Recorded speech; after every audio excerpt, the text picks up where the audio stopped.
Höckelhoven is sited between Mönchengladbach and Aix-la-Chapelle. The Kaphof farm, where Omnec Onec lives a few months a year, is laid a little bit outside the village. On the balcony, the star-spangled banner seems to announce her presence, but this leads to a wrong conclusion because banner and balcony belong to her friend Friedhelm Kötter.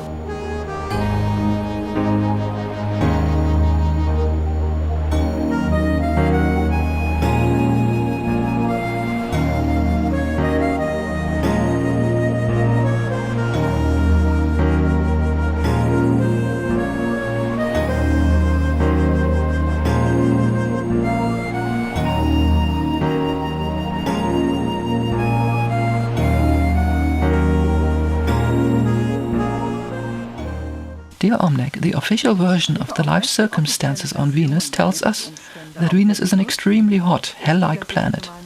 The average temperature there is 400 degrees Celsius according to 740 degrees Kelvin, so there is no way for life on the material level. Besides the heat, even the duration of the rotation, which is relevant for the length of the days, is an argument against this. A Venus day is only 243 days on Earth, and so it is lasting even longer than a Venus year, which is lasting 224 Earth days. I think you must explain this to our viewers, because these are the results the official media tell us. Well, the physical Venus is not where I lived. I know it's too hot for human life, we lived on another dimension that runs parallel to the physical. Mm-hmm. And we have a stage, or a city. There's a special temple that absolutely exists on the physical as well as the other dimension. And through this temple, we're able to manifest a physical body, lower the vibrations and manifest a physical body. And so I didn't live in the physical of Venus, of course. It's impossible. Uh-huh. But when it was a physical planet, Venus was very much similar to the desert areas here on your Earth, like the Sahara deserts. Very dry, very hot, not much plant life. So it was a little different in the physical. I didn't live in the physical, so I don't remember. Okay. So it is the astral plane on Venus. Right. Is there any day and night rhythm on Venus? Not really. Not really? No. Because it's not a physical world, and the conditions are not created by God or nature. This dimension, is actually, the support comes from the individuals themselves that live there. And if they wish a night and a day, then they can make it over their own environment. Do these people have a need for sleep? No. Now, when I first came to Earth, I had trouble with sleeping because I didn't understand that your body had to sleep and rest because I wasn't used to the physical body. And it was very difficult for me. And I had to have the experience of staying awake for so many hours and realizing that I couldn't concentrate and I'd fall asleep without even knowing it. And I had to have this experience to know that the physical body needs much care, and you have to take care that it gets enough rest and nourishment, because we don't eat on Venus either. Aber Phasen der Ruhe, der Abschaltung, wo man mal für eine Stunde oder so oder für eine längere Zeit... But phases of rest, where you achieve a sleep-like status, is there such? We do meditate, We take our quiet times to regenerate ourselves and balance our concentration. So you meditate instead of sleeping? I guess you could say. I don't know, really. It's just, it's beneficial, I think, for every human being, whether they're in the physical or not, to have a period where their body can regenerate and they can collect their concentration again. How works communication on Venus? We use a form of mental telepathy. Das ist Telepathie. Yeah. Übermittelt man trotzdem reine Gedankenmuster? Do you transmit pure thought samples, or is it more a kind of an inner dialogue which you transfer to other people? Well, it used to be the communication for all people in the physical universe as well. But the way the Earth has developed, the people have lost the ability to have this ability anymore. And but there it's actually a learning process. Yeah, the communication is not much different than on the Earth. On the Earth, you got to go learn the language. You got to learn the process of how the language and the grammar works together. When you learn telepathic, it's not just you can do it automatically. You have to know that there are certain thought forms, and these thought forms can be transferred to the other person. There has to be an order in everything that exists in the universe. You can't just communicate with someone without some kind of order and process that you have to study and learn. So it's not so simple. I still wanted to ask you a question about the way you feed yourself on Venus.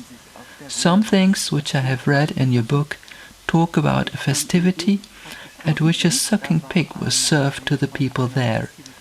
And this presupposes that sometimes someone has slaughtered an animal. You know what I mean, a sucking pig?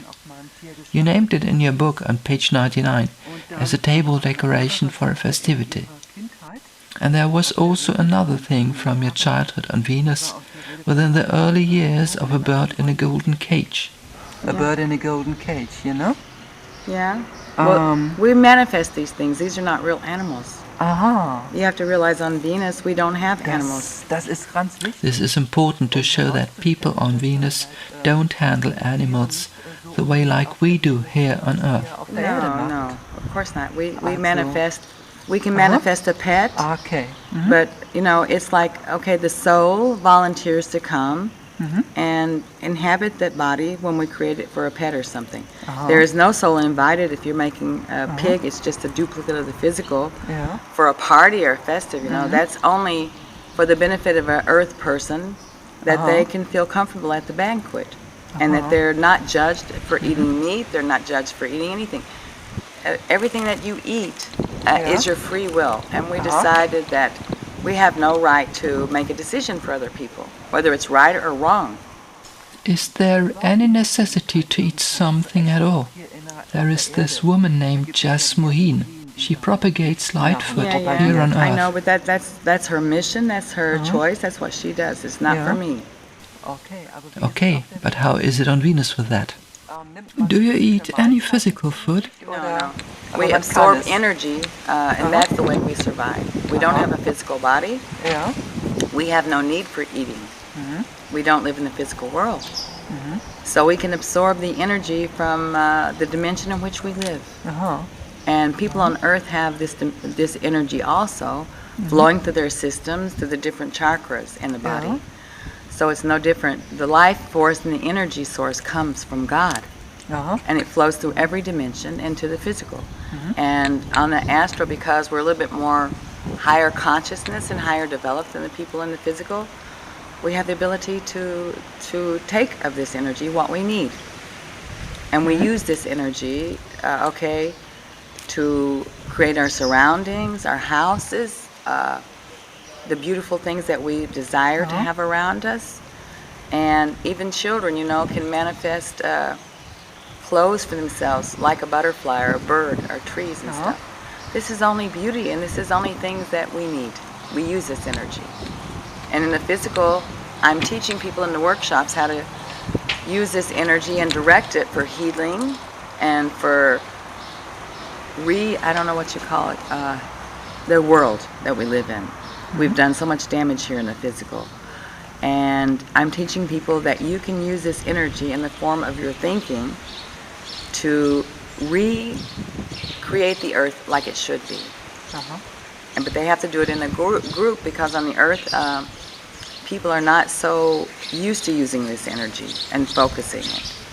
And that's what I do in the workshops. I'm telling people you have the power because what you think manifests. Even on earth, it takes more of a time. It's like we wouldn't have computers, we wouldn't have automobiles, we wouldn't have houses, we wouldn't have anything in this world if people didn't think it first.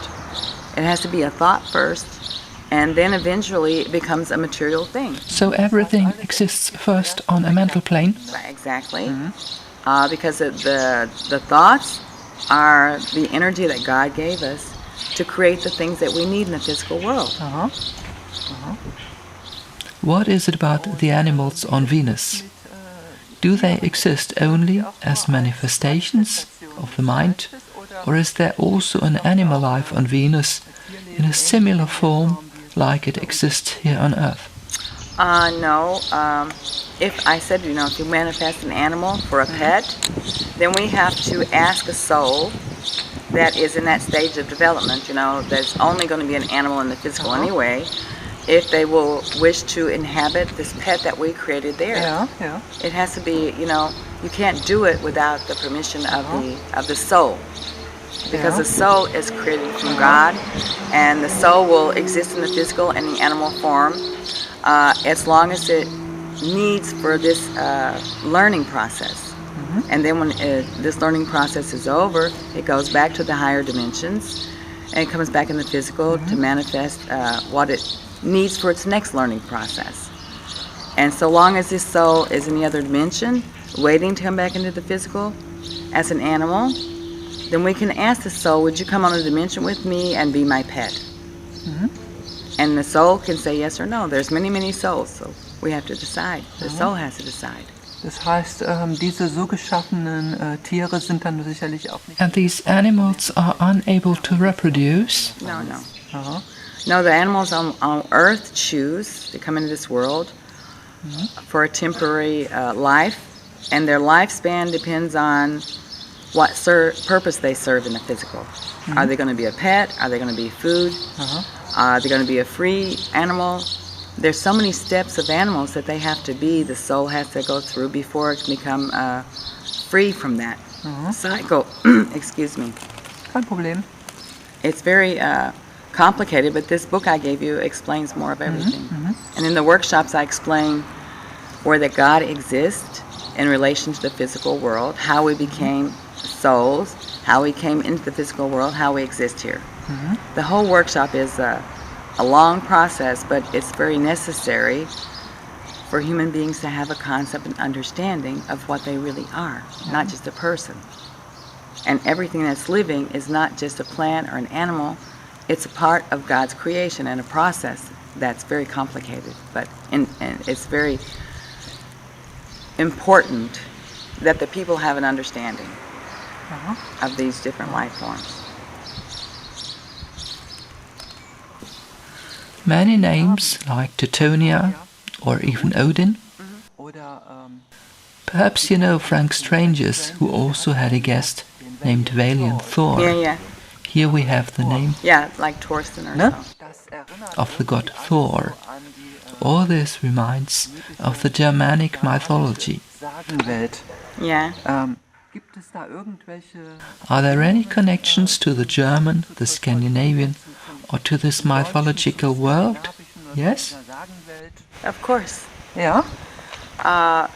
You have to realize that the people on other planets existed before the Earth existed, and before the people on Earth existed. And the German and the Scandinavian, the Swedish, all of those races of people their forefathers were the people on Venus originally, before they even inhabited the Earth or colonized here. Wir hatten es vorher mal im Vorfeld diskutiert. My companion and I, we still had discussed it just now, and he also thought there would be a relationship between these names. Odin is deducted from Aton, and this from Adonis, and then we come from Adonis to Adonai. Are these only accidental coincidences, or, in the end, is it always the same person which is meant? No. No, my uncle Odin is from an ancient Venusian family, and when we work in the physical world, we choose a name that starts with O, because the O is a complete circle, and each one of us that work spiritually have completed a circle of our physical lives and now can choose to work here or not. And so our names begin with the O because it has a certain energy and a certain effect on people.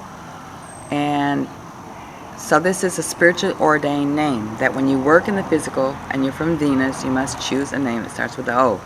This is from our specific Venusian family, not the other Venusians. I can't speak for them.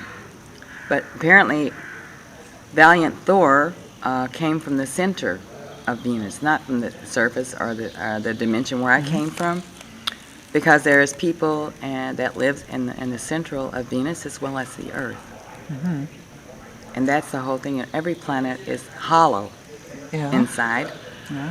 It's really for the support of the planet that the energy flows around and through the planet to give it its support so that the planet can stay in its orbit around the sun and everything.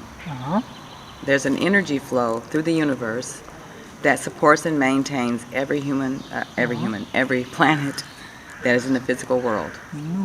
And like I said, it's very complicated. I don't know everything, but I have learned a lot of things. I've lived on Earth.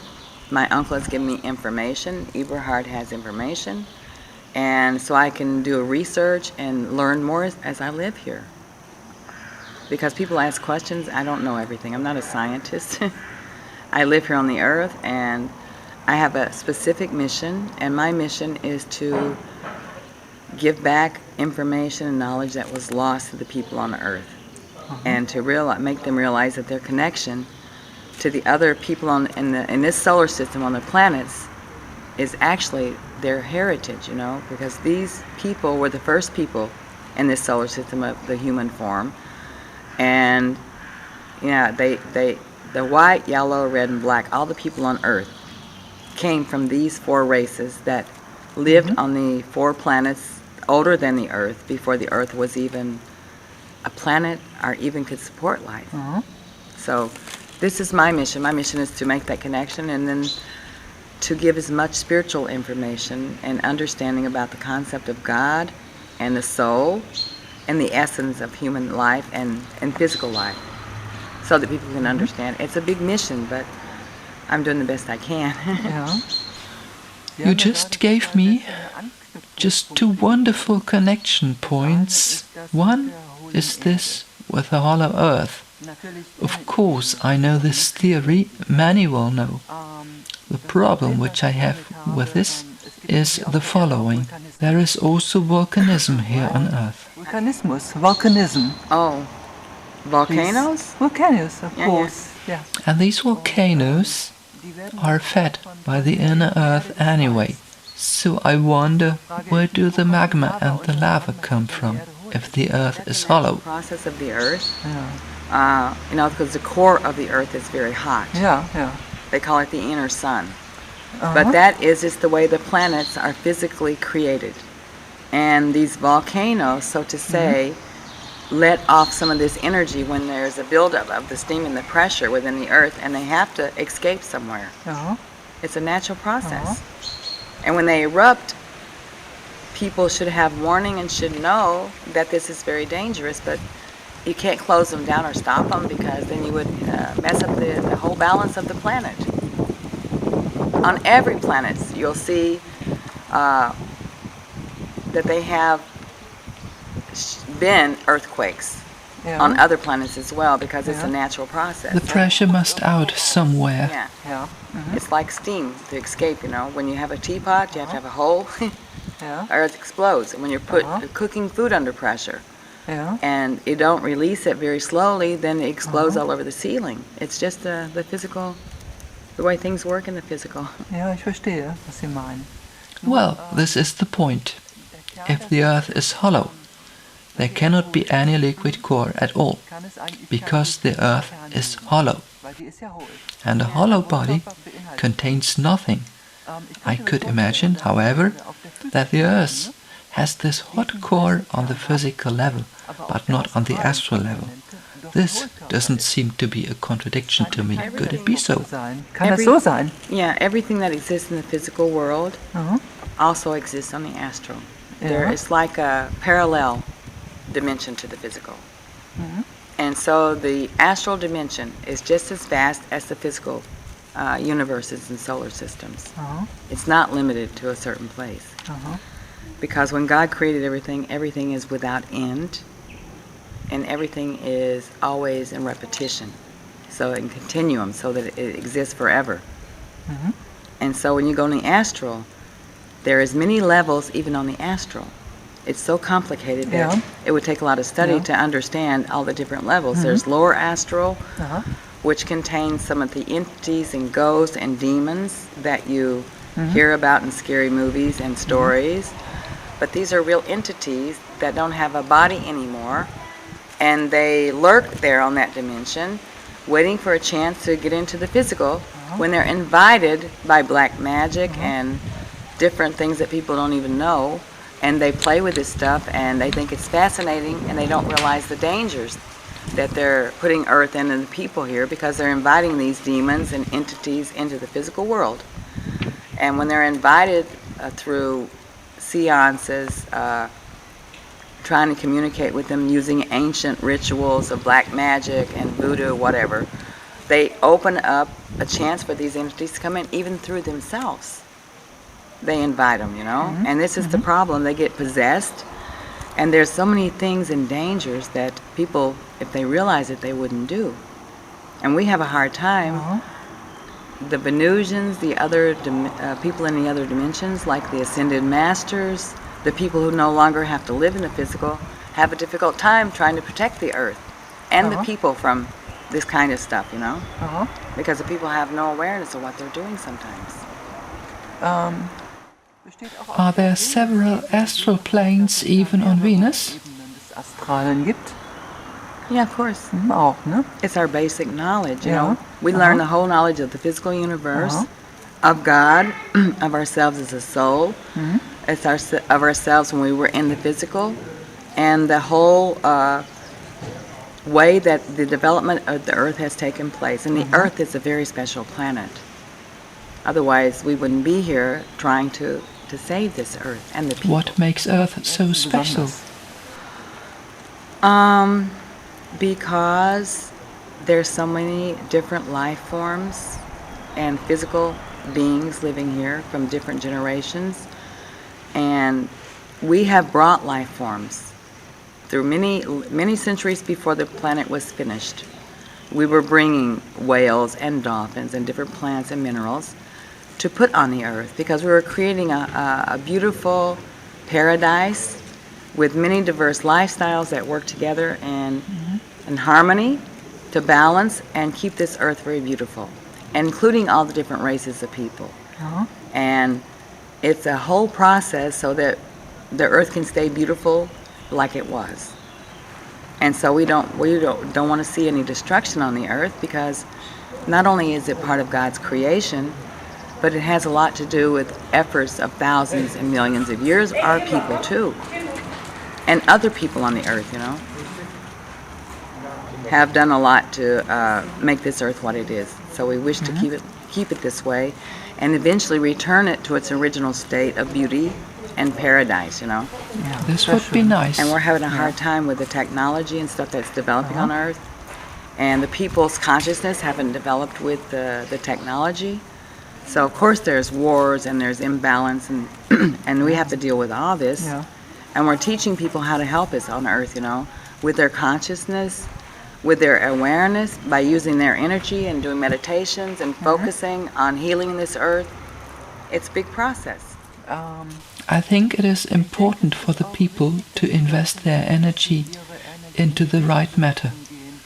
At the moment, any energy is invested into the economy, and over taxes and all this, even the parasites are fed. Yeah. Ja. This is the the whole transformation process of the Earth is a big process that started, my goodness, before probably you were born.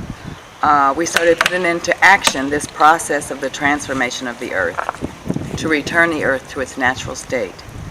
And we had many meetings in different solar systems with the angels, the non-physical beings, and then with the physical beings that live in this physical universe that we exist in here, and even beings that are in other universes and systems are joining us to to help with this transformation of the earth. So it's not an easy process, and it's been Yeah. going on for a very long time. And I'm just a small piece of it, you know. And I've been very fortunate that because I do everything I can, not for myself, not to be rich or anything, but for people. And if I get money, then the money goes to whoever needs it around me, to the house here, to the people, to my children, because I don't care about money. Money is not going to be here. When I leave this earth, the money's going to stay. Yeah, of course. And I think that the money system and the political system also is a problem for the development of the people on earth. Yeah. But I can't speak about that because that is not what I'm in. I'm not into the political aspect, and it makes no difference to me because I don't vote. I don't support it. I don't support anything that breaks people apart and divides people. I'm all for pulling people together as a human race, no matter what color, for the benefit of this earth and the place that they live, and for the future and the benefit of the human beings, of their spiritual development as well. Im allerersten Buch von Ihnen wird In your first book, you wrote something about the situation of the colored people here on Earth.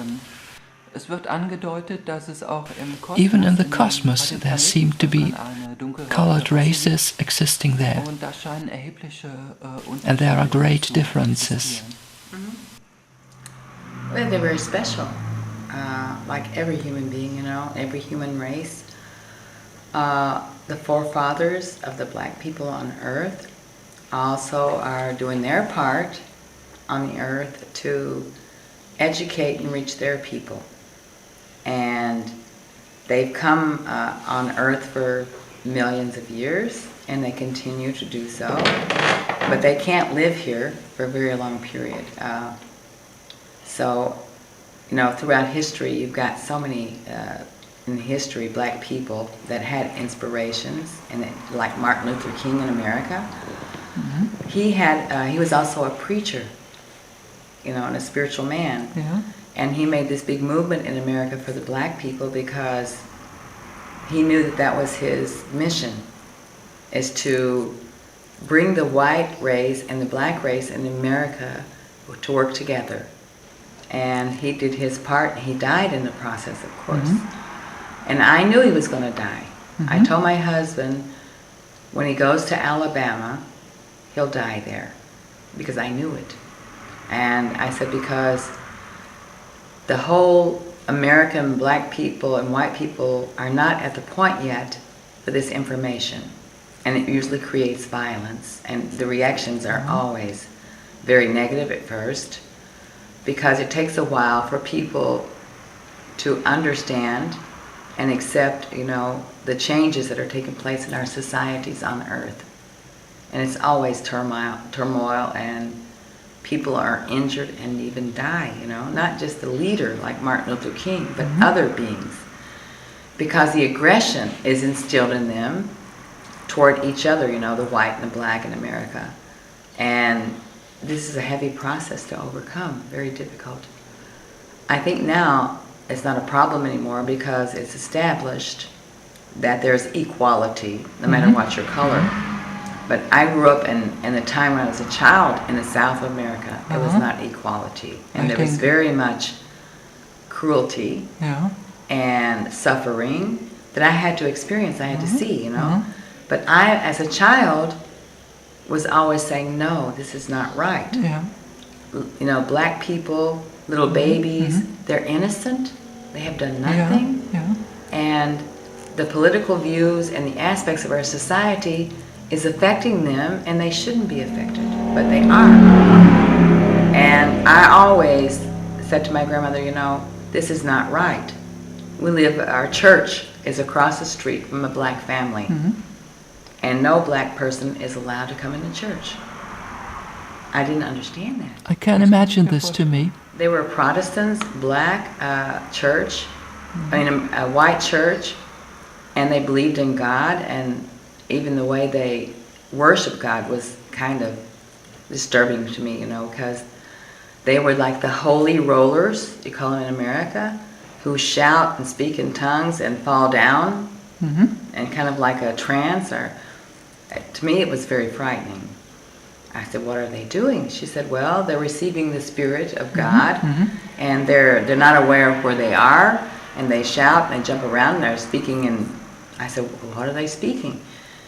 She said, we don't know. Nobody understands it, but apparently they receive the essence of the Holy Spirit, and they're so overwhelmed, they begin speaking in this crazy language and jumping around, which was frightening to me. And I see them fall on the floor and shimmer, and then the people come over and lay their hands on them. Oh, God bless her, sister so-and-so, you know, she's received the Holy Spirit. And then I said, but why can't black people come to our church? We sing beautiful songs, and of course they love music and they like to sing, because the leaders of the church wouldn't allow black people in there. I said, but it's supposed to be God's house, you know? And of course I was only a child. I couldn't speak out because I was 7 years old. What can you do at 7, you know? Just stand by and watch and see what happens. Then I remember going to church one day with my grandmother, and it was very cold, which is unusual for the South in America, Tennessee. This is in Tennessee, Chattanooga. And we were walking to church, and it was cold, and it was raining, and this black people's house was on fire across from the church, and it was burning. And the black lady was running in and bringing her children out, and the animals, pets or whatever they had, from their little dilapidated house. Had someone committed arson, or how did it come to happen? I have no idea. I just happened along the road. We were going to church, and I said to my grandma, oh my God, this is terrible. I said, the lady is trying to get her children out and nobody's helping her. This can't be, you know. And so I proceeded to climb over the fence and go in, and she brought out a little baby. And I said, let me hold the baby. And I held the baby and stuck it under my coat from the rain and from the cold. And the lady said, oh, God bless you, honey, thank you, the black lady. And I sat there with this baby under my coat, and my grandma says, we got to go to church. The people are waiting in the church. I said, I don't care. Somebody has to help these people. And my grandmother says, yeah, you're right.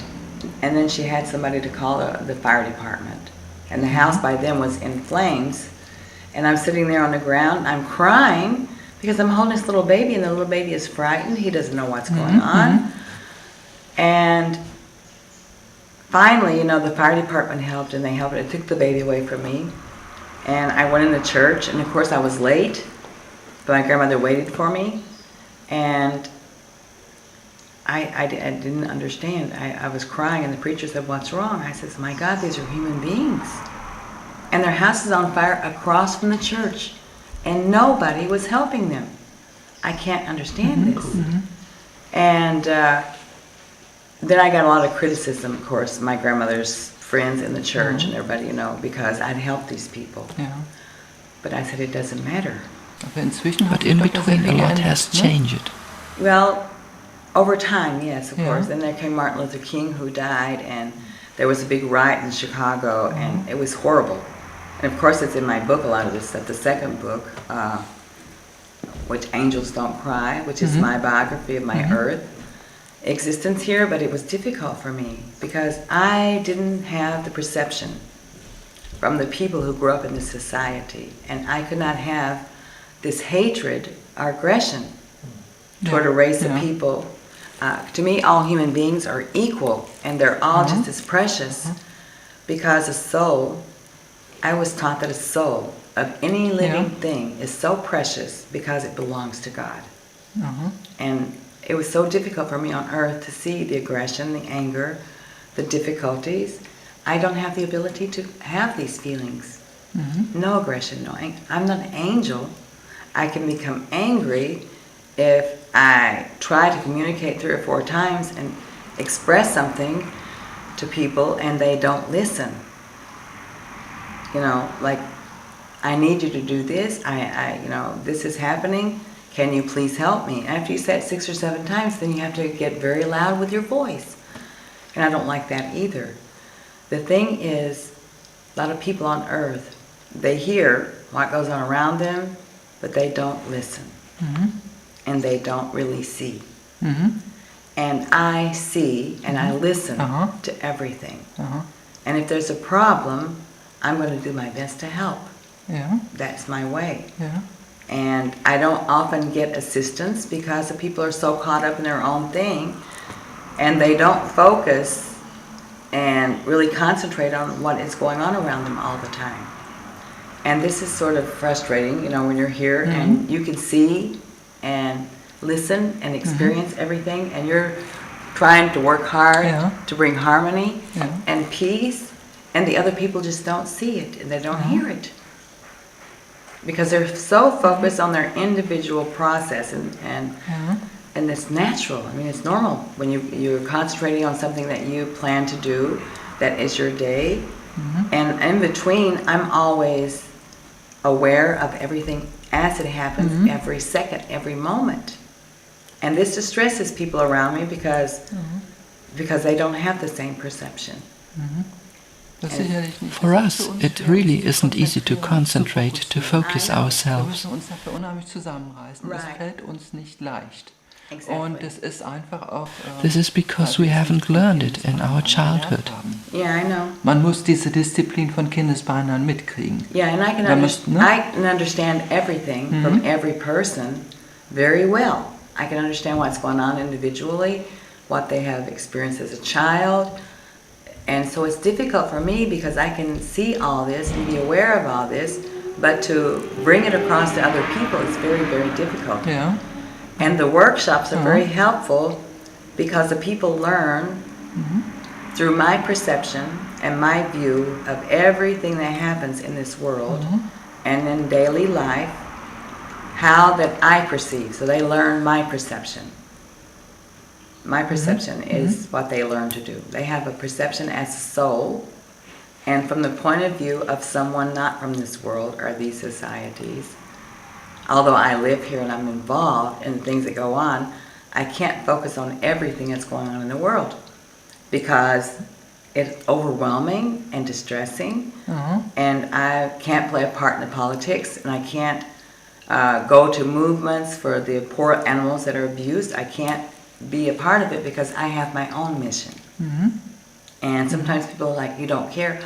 Of course I care. I care about everything. But I'm only one human being. And what can I do? I can only do what I can and teach people that love is the most important thing. Respect, love, and understanding. I think exactly this is the situation here on Earth.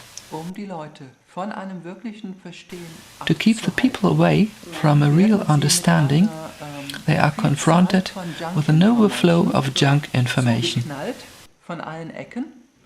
And the yet non-existing ability to focusing gets even more reduced. Of course. And from this situation, the established forces profit, because this way you can manipulate people. Well, you know, there's many different religions and teachings on the earth, and they're very necessary because of the different levels of consciousness, the different cultures, the different teachings. And so they have to be available to people. I cannot say that my teaching is for every person, because it's not. If a person is not developed enough in their consciousness and understanding, this information is going to do them no good whatsoever. So you can't place the information, that's clear. No, they have to decide for themselves. And that's what I say, you know. Every human being has a right to choose their spiritual belief, their path, their life, their way. And if you take this information, write it down, stick it in a drawer, it's no good. You have to apply it to your life. And that goes for all information. It's useless unless you use it. And they have to choose their own spiritual path. And I don't say anything against any religion because they're all valuable. They serve their purpose on earth. They reach the individuals. And I can't convince anybody of anything. I can only teach what I know, but I'm not here to prove anything. I'm not here to say, you must believe me. No, they mustn't. They don't have to. They have the free will and the choice. It doesn't hurt me or doesn't change what I am. What I am is what I am, and I can always only be and work from my own perception and love people, and that's all I can do. I cannot make them believe that I'm from another planet, it's egal. Where I was born or where I'm from, it's the message I bring that's important. Not that they have to believe me or they have to see a UFO, no. They need to develop themselves into this direction. Exactly. Zugänglich werden If für they diese want more Dinge. information, they have to go out and find it. Naja. Und einige sind eben von And der some Entwicklung her nicht so weit. Und dann are not yet so far in their development, so you won't reach anything.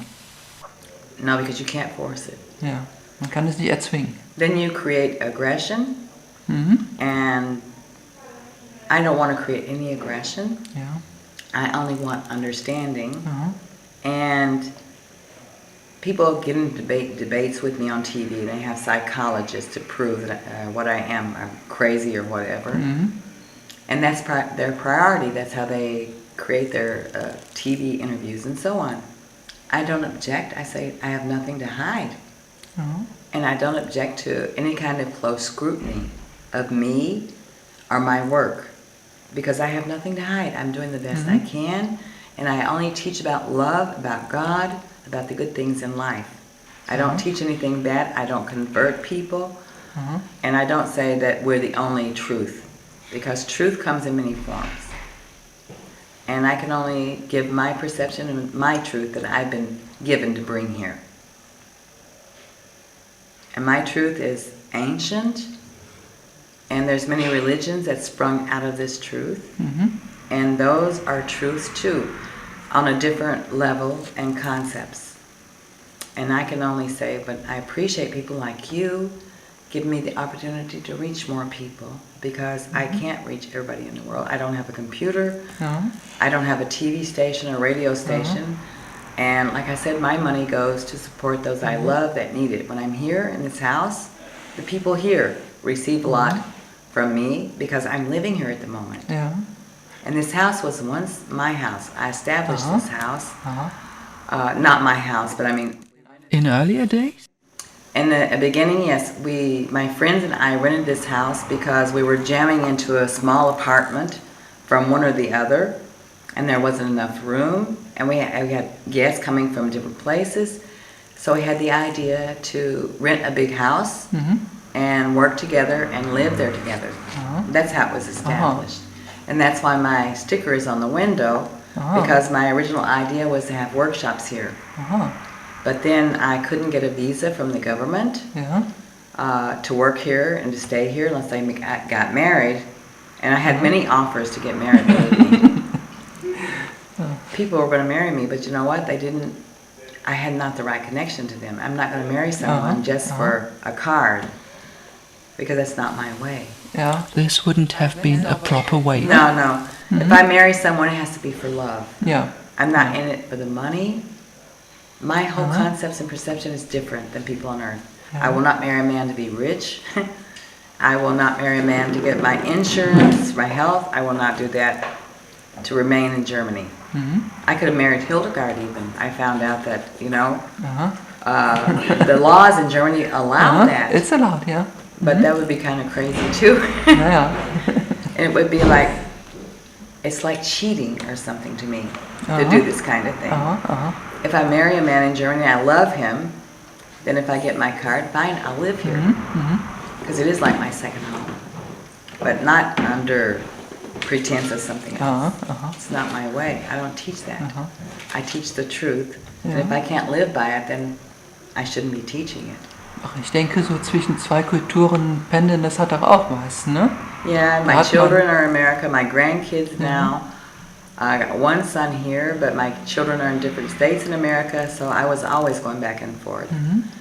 And when I get there, then it's not easy to see all of them either, because they don't live in one place, They have their own lives and their own choices to make, their families they're creating, but they're my children, always. And I love them, and I always love them. I love every living thing on earth. Okay. Now let us return to the cosmical items, because there is not so often an occasion to ask things to someone coming from Venus. Ist ja nicht so oft gegeben, dass man jemanden was fragen kann, der halt wirklich aus dem Weltraum und vom Kosmos kommt. Im Buch sind In your book, I saw these spaceships, and they look much like the ones where even George Adamski tells about. Raumschiffen, über die auch George Adamski berichtet. Yeah, that is so. On the video I have sent to you, you surely have seen this elder gentleman, Mr. Kurt Appelskau, a former lieutenant colonel and member of the Danish Air Force. He's a friend of George Adamski. What do you think about Adamski? He was the first contact that has been recorded in your history from the 1950s in America. And he was just he wasn't a real astronomer. He did it for a hobby. And then he accidentally spotted one of the ships through his telescope. And he took photos. And then he had the courage to make this public, you know, which takes a lot of courage. Because you got the government, the military, always trying to take these things and protect them or put them somewhere where they're not available to the public. So George Adamski had a lot of courage, and I think this courage, my people realized he had this courage, and so they made a contact to him. And then he became a spokesperson for them, for the Venusian people. So everything he describes Was is erlebt hat und authentic? beschreibt. Absolutely. Absolut, ja. And Orthon was my uncle also, before my uncle Odin. Ja. He was from my family on Venus. Yeah. Oh yes, again this O thing. Yeah. Ja, aha. Orthon. Ja. And I don't know what his name means, but yeah, he was one of my uncles too. Und dann haben wir noch eine Verbindung, und zwar meine ich, dass Orton und andere jetzt auch noch Isn't bei there diesem... a connection with Orthon to Giorgio di Bitonto in Italy? I don't know him so well. Er hatte auch He had encounters. Yeah, I know he's got books, and Wendell Stevens published some books from him. But you know, I don't read so much. I don't have time, and I never read so many books. I read a couple of the paperbacks from George Adamski when I was a teenager, and I was a little bit familiar with some of his books. Ja. But I never read many books because I wasn't into UFOs. I came here in a UFO, so there was no reason for me to look for them. One of the last questions for the end. How does it stand actually with the lunar landing of the Americans?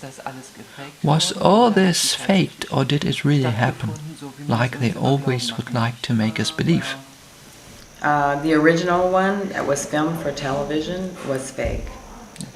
And then later on, they actually landed on the moon. So there's both, you know, you have the ones they faked because they were in a Cold War or a race against Russia and all this. It's all political again. And of course, since then they've landed on the moon and they discovered that they're not the first ones. And that's true enough. They haven't been the first ones, and they won't be the last ones. And there was a time even when the people on Earth in America, the government, military, had started to build on the moon some kind of colony, and they were kidnapping people in society. And they were using them for an experiment on the moon to see how they could survive in these colonies that they built. And originally the whole idea and concept was for the rich and the elite, the hierarchy, the president, and so on, to live on the moon in case there was a nuclear war. It was the alternative project, ne? Yes, Alternative ABC oder was? Absolutely. But Okay. since then, everything is deteriorated, all the buildings are no longer there, there's only structures left, so that's all over. Die Frage, die Mondlandungen, die tatsächlich geschehen sind die wirklich mit dieser... The moon landings which have happened, did they really use this Eagle lander? Or did they use one of the crashed alien spaceships? I don't know, I have no idea. Okay. I don't have that much Gut. information. Da noch eine andere Frage. Können Sie uns ein bisschen etwas über die anderen Can Planeten... you tell us anything about the other planet mankind's?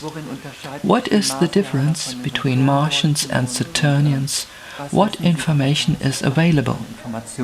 Well, I know that they came to the Earth after the Earth was here, And after all the beauty was here and it was organized so that it would function, and they colonized the Earth, the 4 planets. And they set up colonies, Atlantis, Lemuria, and the Egyptians, the Mayans. All of this is the forefathers of the races that are now on Earth. And these beings originally was the ones on Mars, Venus, Saturn, and Jupiter.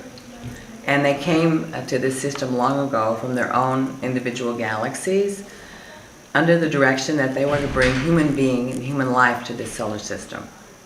And since then they've been living on the Earth, and many things have passed and taken place, and they've all forgotten their forefathers and the richness and the heritage of each individual race. Has its own genetic system, and of course it's not the same as it was in the beginning, because they intermingle and they intermarry, so there is hardly any pure races left on Earth. The Venusians, they come here from another planet, they come into society, but their ancestors on Earth are no longer pure Venusian either anymore. Because you have to see that the whole Earth has got so many different cultures within cultures. Ja, ja. And it's so diverse and so difficult to find the origin. Ja. And this is all I do, is bring this information to people and make them aware that their forefathers and the original races came from other planets within this solar system, and before that other galaxies, to this system, and live on Earth today in our societies. But not the original races that they were. And that's what my mission is, to bring this information back to people. Okay, ja, dann ist jetzt die Now the very last question. Do you have to stay here on Earth until your bitter end? Or will you be taken away to Venus by Uncle Odin or whomsoever, as an aged old lady shortly before the day you have to die? No. Nein. My decision was that this would be my home after I came here, and my physical body would die on Earth. And what happens after I die to my body, I don't really care. It's up to my family on Earth, my Uncle Odin, and what they decide is best, because it doesn't really matter when I leave the physical body. After it's gone, I really don't care what happens. Man sollte meinen, Astralebene ist Astralebene. One should think astral plane is astral plane. So there's no way to get from one astral plane to the other? No. After this life is over, because I've done spiritual work and everything, my soul will exist on another dimension, even higher than the astral. And what I choose to do from then on, because I don't have to come back to the physical, my cycles in the physical are finished, and this is my very last existence in the physical world. And that's why it's so difficult for me here, because everything that I have to, all the loose ends I have to wrap up, has to be done now.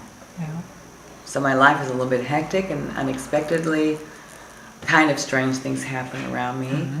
And I have the ability with my energy to speed up the karma of people around me. And it sometimes is a little chaotic, because it would happen to them anyway and eventually, but when they're around me, it's like everything happens faster. So everything gets accelerated? So it becomes a little bit chaotic around me. But everybody's got used to it. They know it. They know me. Everything doesn't function around me like it should. I can go grocery shopping and electronics go a little bit strange. So my life is always an adventure. So you could have a harmful effect to electrical devices? Hopefully your cameras and everything. Yes, we hope. Afterwards, we will see if it has worked. And now I thank you very much for this interview. You still wanted to give a greeting to our viewers. With pleasure. And it was wonderful working with the both of you, and thank you for taking your time, because to be around me takes a lot of good tools, and you have to be very flexible. And I've learned that being on Earth, that you have to be prepared for anything and not become aggressive or frustrated. Just relax and do what you can do. This Venusian greeting is a mixture of Sanskrit and Lemurian language on Earth. because we don't have a spoken language on Venus. So I've created a language that were the oldest languages. Ja. And it means, may the universal love and blessings be. Amul Abaktu Barakavashad. Thank you.